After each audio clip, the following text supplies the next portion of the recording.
everybody, welcome to the Success Channel. I will read from you the Napoleon Hill's Think and Grow Rich book. I'm now at chapter 1, the introduction. And before I start, I would like to say sign up to my new skin affiliate program. The link is down below and my ID. I also made a video on how to sign up. Check it out. And let us start. The man who thought his way into partnership with Thomas Edison. Truly, thoughts are things, and powerful things at that, when they are mixed with definiteness of purpose, persistence, and a burning desire for their translation into riches or other material objects. A little more than 30 years ago, Edwin C discovered how true it is that men really do think and grow rich. His discovery did not come about at one sitting. It came little by little, beginning with a burning desire to become a business associate of the great Edison.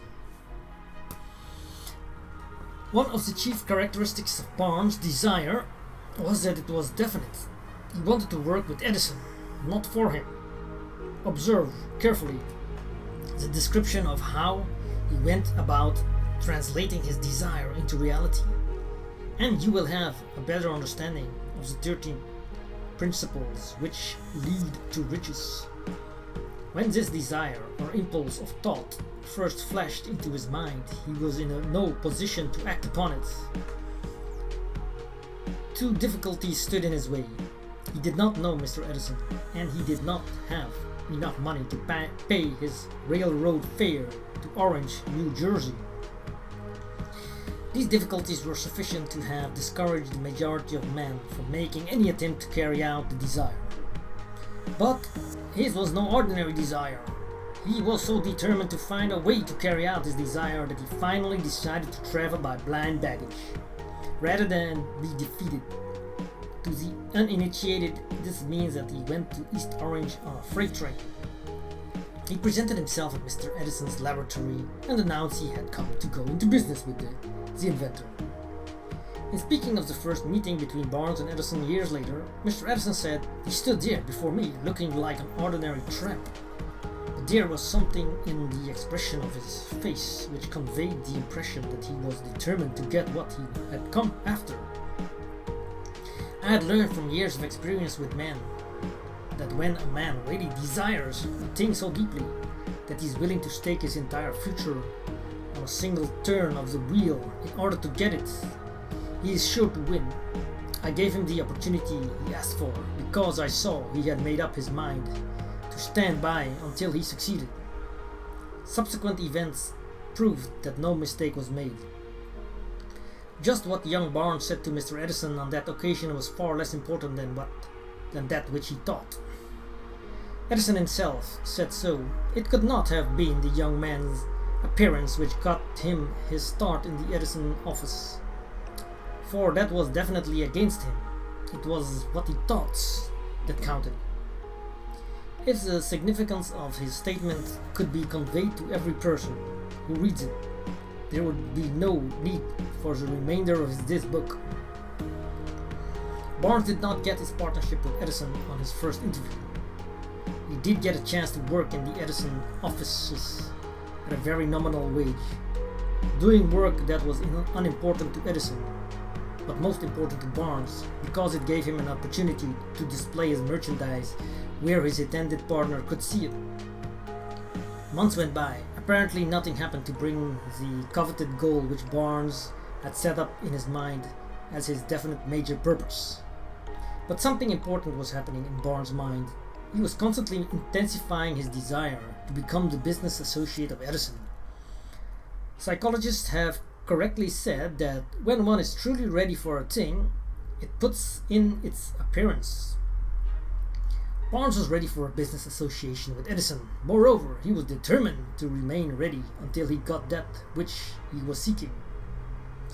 He did not say to himself, well, what's the use?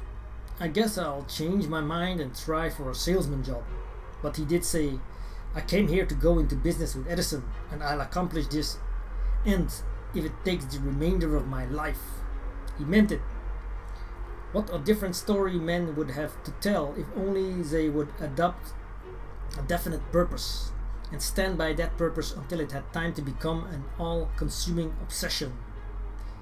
Maybe young Barnes did not know it at the time, but his bulldog determination, his persistence and standing back of a single desire, was destined to mow down all opposition and bring him the opportunity he was seeking. When the opportunity came, it appeared in a different form and from a different direction than Barnes had expected. That is one of the tricks of opportunity. It is a sly habit of slipping in by the back door, and often it comes disguised in the form of misfortune or temporary defeat. Perhaps this is why so many fail to recognize opportunity. Mr. Edison had just perfected a new office device known at the time as the Edison dictating machine, now the Ediphone. His salesmen were not enthusiastic over the machine. They did not believe it could be sold without great effort. Barnes saw his opportunity. It had crawled in quietly, hidden in a queer-looking machine, which interested no one but Barnes and the inventor. Barnes knew he could sell the Edison dictating machine. He suggested this to Edison and promptly got his chance. He did sell the machine. In fact, he sold it so successfully that Edison gave him a contract to distribute and market it all over the nation. Out of that business association grew the slogan "Made by Edison and installed by Barnes." The business alliance has been in operation for more than 30 years. Out of it, Barnes had made himself rich in money, but he has done something infinitely greater. He has proven that one really may think and grow rich. How much actual cash that original desire of Barnes has been worth to him, I have no way of knowing. Perhaps it has brought him $2 or $3 million, but the amount, whatever it is, becomes insignificant when compared with the greater asset he acquired in the form of definite knowledge that an intangible impulse of thoughts can be transmuted into its physical counterpart by the application of known principles. Barnes literally thought himself into a partnership with the great Edison. He thought himself into a fortune. He had nothing to start with except the capacity to know what he wanted and the determination to stand by that desire until he realized it. He had no money to begin with. He had but little education. He had no influence. But he did have initiative, faith, and the will to win. With these intangible forces, he made himself number one man with the greatest inventor who ever lived. Now let us look at a different situation and study a man who had plenty of tangible evidence of riches, but lost it because he stopped 3 feet short of his goal he was seeking. Now thank you for this episode. I will continue the 3 feet from goal next time in the next video. Don't forget to subscribe to the channel and take part of my affiliate program, because that you are still here looking at this video means that you are ready. It means that you are ready. Well, thank you for watching. See you next time.